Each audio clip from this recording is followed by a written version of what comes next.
Hello बच्चों, चलिए प्रश्न को पढ़ते हैं और समझते हैं। मान ज्ञात कीजिए और हमें बच्चों एक समाकलन दिया है। सेक की घात 2x बटा वर्गमूल में है 10x dx, अर्थात हमें बच्चों इसका समाकलन ज्ञात करना है।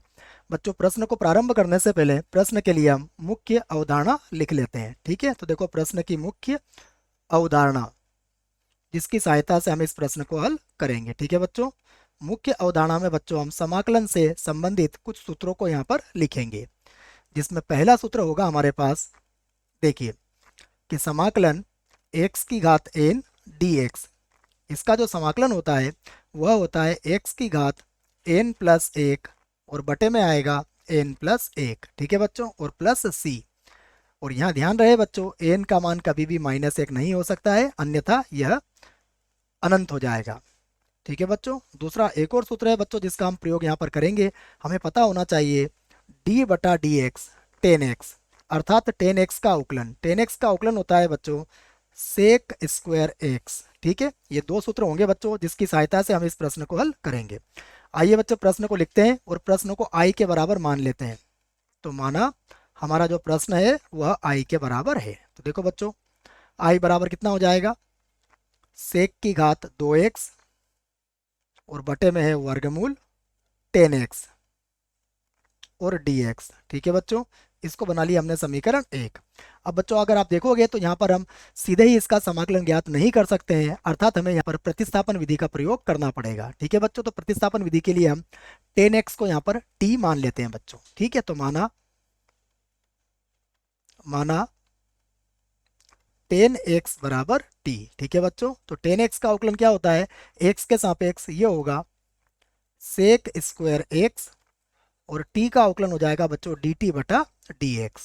तो यहाँ से देखो, यहाँ से सेक स्क्वायर x और dx ये किसके बराबर हो जाएगा बच्चों, dt के बराबर हो जाएगा। ठीक है, तो अब देखो बच्चों हम समीकरण 1 का प्रयोग करके i का मान ज्ञात कर सकते हैं। तो वही लिखूंगा मैं कि समीकरण 1 से देखो बच्चों समीकरण 1 से i बराबर हमारे पास हो जाएगा समाकलन। और क्या था बच्चों समाकलन में, sec square x d x, ये तो dt के बराबर है बच्चों, तो इसको तो हटा के मैं क्या लिख दूंगा dt, और वर्गमूल के अंदर आ जाएगा बच्चों t। ठीक है, अब हमें पता है बच्चों वर्गमूल का मतलब क्या होता है, घातांक 1/2 है।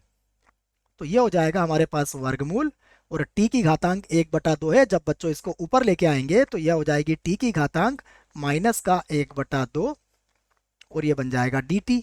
ठीक है बच्चों, अब देखो इसके लिए मैंने सूत्र आपको लिखवा दिया है मुख्य अवधारणा में। आप कहो तो एक बार और मैं इस सूत्र को लिख देता हूं। देखो हमें पता है बच्चों x की घात n dx, इसका जो समाकलन होता है वह होता है x की घात n प्लस 1 बटा n प्लस 1 और प्लस c। ठीक है बच्चों, और यहां पर बच्चों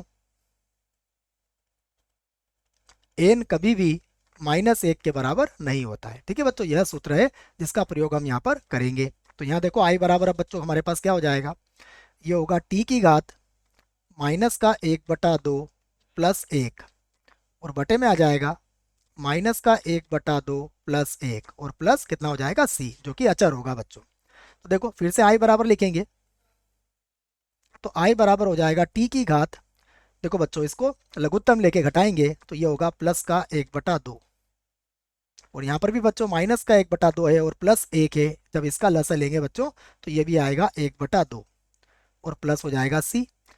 1/2 को बच्चों ऊपर लाएंगे तो ये क्या बन जाएगा 2। ठीक है बच्चों, और t की घात 1/2 है बच्चों, इसका मतलब ये वर्गमूल t कहलाएगा, और प्लस कितना हो जाएगा c। तो बच्चों यहाँ पर अब हम i बराबर लिख सकते हैं देखो, और इसको t का मान यहाँ रख सकते हैं। तो i बराबर ये होगा 2, और वर्गमूल के अंदर देखो बच्चों t हमने किसको माना था, देख लेते हैं बच्चों।